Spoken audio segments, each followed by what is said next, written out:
भैया डंके की चोट पे भारतवासी होने के नाते बोलता हूँ, इजराइल को अगर जरूरत पड़ी हम भारतीय वासियों की, तो चाहे तन मन धन किसी भी चीज़ से हमारी जरूरत पड़ेगी, हम डंके की चोट पे इजराइल का साथ दें। मैं कहना चाहूँगा अगर आपके अंदर इतना ही गुदा है, आपके अंदर इतना ही जज्बा है, आप इतना ही भाईचारा समझते हो, तो जब पेप्सी हाथ में पेप्सी से हाथ धो रहे उससे कुछ उखड़ जाएगा क्या? यहूदी और हिंदू का भाई, बिल्कुल यहूद हनूद भाईचारा, बस ऐसे ही समझ लो आप।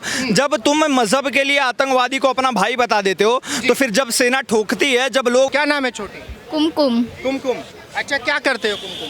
12th की एग्ज़ाम दी, अभी कॉलेज में आई हूँ। अच्छा 12th की एग्जाम दी है, कितनी उम्र होगी आपकी? 18 साल। 18 साल। अच्छा मुझे ये बताइए, आप इंटरनेशनल राजनीति समझते हैं? हाँ। अच्छा मुझे ये बताइए, आपको पता होगा इजराइल का युद्ध चला हुआ है फिलिस्तीन के साथ में, लेकिन अभी जो है ईरान के साथ में शुरू हो चुका है, आज से ऑफिशियली घोषणा हो चुकी है। भारत को किसका साथ देना चाहिए और क्यों देना चाहिए? भारत को मुझे ऐसा लगता है कि भारत हमारे मोदी जी को तटस्थ रहना चाहिए और अच्छी सलाह देनी चाहिए कि हमें ये युद्ध नहीं करना चाहिए। युद्ध नहीं इससे करना चाहिए। हाँ, ना ही ईरान का साथ देना चाहिए और ना ही वो दूसरे देश का, क्योंकि अगर यदि ये युद्ध हुआ तो पूरे विश्व में महंगाई बहुत बढ़ जाएगी और इसकी वजह से विश्व के सारी प्रजा को बहुत नुकसान होगा। इसीलिए हमें मोदी जी से मैं यही कहना चाहूँगी कि आपको यही विनती करनी चाहिए कि सिर्फ और सिर्फ तटस्थ रहिए और युद्ध ना करिए।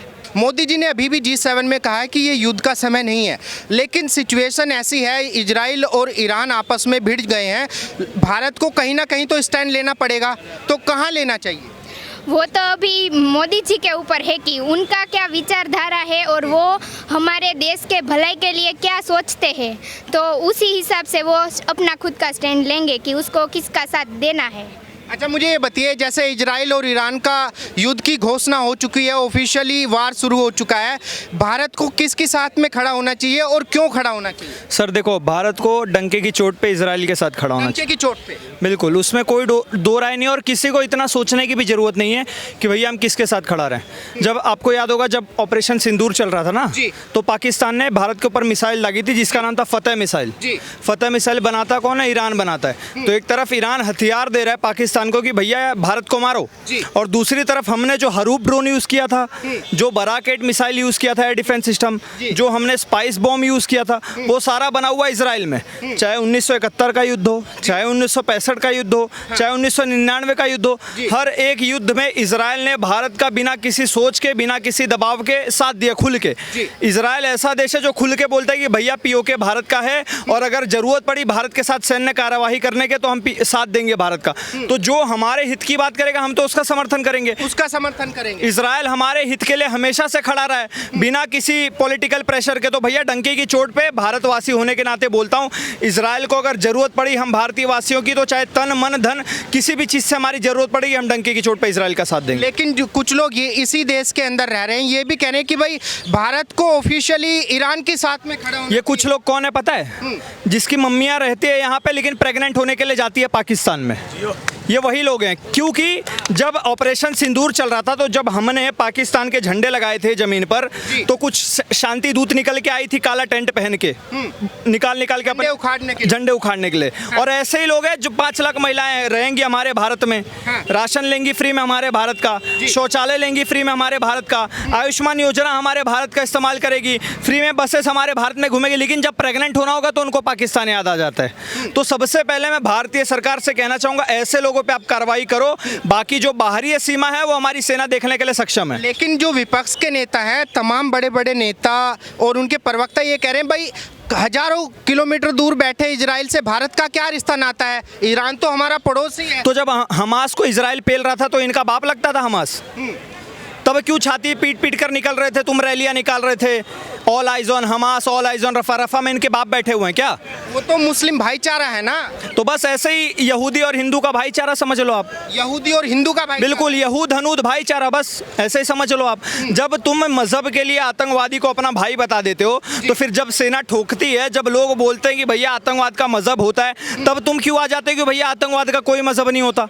ये तो इनका दोगलापन है ना सर। लेकिन जैसे शहबाज शरीफ हो और जी खमेनेई हो, सारे तमाम बड़े बड़े मुस्लिम लीडर ये रिक्वेस्ट कर रहे हैं कि सारे मुस्लिम देश एक साथ आए और इजराइल की चटनी बनानी है। सर आए तो थे, 7 देश एक साथ आए थे, इजराइल का एक बाल उखाड़ पाए? इजराइल ने एक रात में 7 को सुला दिया। इजराइल पूरे मिडल ईस्ट में जितने भी देश है ना, सबका बाप है नेतन्याहू। जब मन करेगा तब जाके ठोक कर आ जाएगा। आप मुझे एक बात बताओ, फिलिस्तीन देखा ही होगा आपने।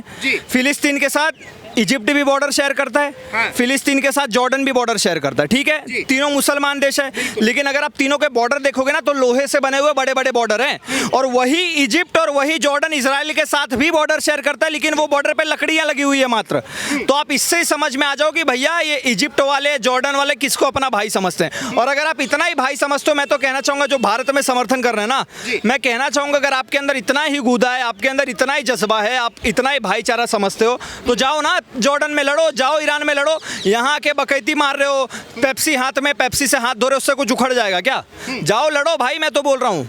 कुछ नहीं करेंगे सर, यहूदी का इंस्टाग्राम यूज करते के यहूदी के खिलाफ ही एजेंडा चलाएंगे बस। कह रहे कि भाई मोदी जी डरपोक प्रधानमंत्री है, कायर प्रधानमंत्री है, क्योंकि ईरान के साथ नहीं खड़े हैं मोदी जी। अच्छा, मतलब इनके बाप के साथ नहीं खड़े हैं तो मोदी जी कायर हो गए। कह रहे मुस्लिमों का साथ नहीं दे रहे मोदी जी, क्यों नहीं दे रहे? किस बात का मुस्लिम का साथ? तो मुस्लिम ही नहीं दे रहा ना सर। के युद्ध में भारत को किसका साथ देना चाहिए? इजराइल का देना चाहिए। ईरान का क्यों नहीं देना चाहिए? ईरान हमारे साथ खड़ा ही कब था? जब जब हमारे ऊपर मुसीबत आई है तो इजराइल हमारे साथ था, हम इजराइल का ही साथ देंगे।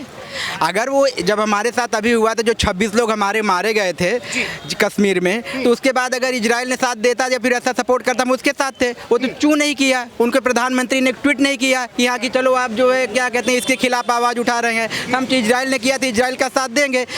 पहले भी इजराइल ने हमारा साथ दिया था और अब पर भी साथ दिया है, और आगे जब हम उसकी ज़रूरत पड़े तो हम उसका साथ देंगे, कभी नहीं छोड़ेंगे। साथ इजराइल का साथ देना चाहिए भारत। क्यों नहीं देना चाहिए? एक रीजन बताओ ना। आज आपके साथ कोई आ गए, आपको 10 लोग मारने के लिए घेर लें, अब मैं आपका सपोर्ट करूं तो अंडरस्टूड जब मेरी मुसीबत आएगी तो आप छोड़ के भाग जाएंगे। लेकिन जो विपक्ष के लोग हैं, तमाम नेता प्रवक्ता ये कह रहे हैं कि भाई भारत का हजारों किलोमीटर दूर बैठे इजराइल से क्या रिश्ता नाता है, क्यों उसका साथ देना चाहता है भारत? जब 1966 में अटैक हुआ था भारत के ऊपर, तब इजराइल का क्या रिश्ता नाता था जो इजराइल ने हमारा साथ दिया था? 65 में। वही उनको बताओ, जो अपने यहाँ भारत में बैठे हुए नेता जो विपक्ष के, उनको वही बताओ कि जब 1965 में उसने साथ दिया था, वही रिश्ता नाता है, उसी रिश्ते नाते के साथ हम उसका साथ देंगे। तो ये क्या है? इस तरह की प्रवृत्ति, आतंकवादी सोच जो है ना, इस पूरे विश्व से खत्म होनी चाहिए। ये सोच खत्म होनी बिल्कुल पूरे विश्व से खत्म होनी चाहिए। देखिए सब विश्व मिलकर, लेकिन बेंजामिन नेतन्याहू अकेला लड़ सकता है पूरे मुस्लिम कंट्री से, क्योंकि 56 मुस्लिम देश हैं। अरे तो अकेला कहाँ है सर? वो अकेला होता तो इतनी हिम्मत होती। अकेला नहीं है, उसके पीछे उसका बाप बैठा हुआ है। बाप बैठा हुआ है? बिल्कुल बाप बैठा हुआ है। अमेरिका बैठा हुआ है, उसकी शय पे हो रहा है सारा कुछ। और अमेरिका ने खुद अभी कनाडा के G7 का वो था, ट्रम्प साहब आ गए वहाँ से छोड़ करके। उन्हें पता है कि भाई मैंने कोई वो नहीं, समझौता नहीं करवा रहा, मैं खाली ये कर रहा हूँ कि आगे इससे बड़ा होने वाला है। तो वो सह है, और अगर इन्होंने थोड़ी सी भी गलती करी तो ये निस्सो नाबूद कर देंगे। ईरान का साथ क्यों नहीं देना चाहिए भारत को? देखिए ईरान का साथ इसलिए नहीं देना चाहिए, वो न्यूक्लियर पावर बनाने की अग्रसर हो रहा है, और उन्होंने क्या पता बना भी दिया हो, इसका भी कोई वो नहीं है, क्योंकि वो अंदर अंदर काम कर रहे हैं। और कल को हो गया, उनके पास आ गया, जैसे पाकिस्तान धमकी देता रहता है, कल को वो भी धमकी देगा, ईरान भी धमकी देगा। मेरे पास में न्यूक्लियर पावर है, अभी अणु परमाणु जो है मेरे पास में, जैसे पाकिस्तान कहता है कि आधा किलो का, 2.5 किलो का, 3 किलो का बम हमारे पास,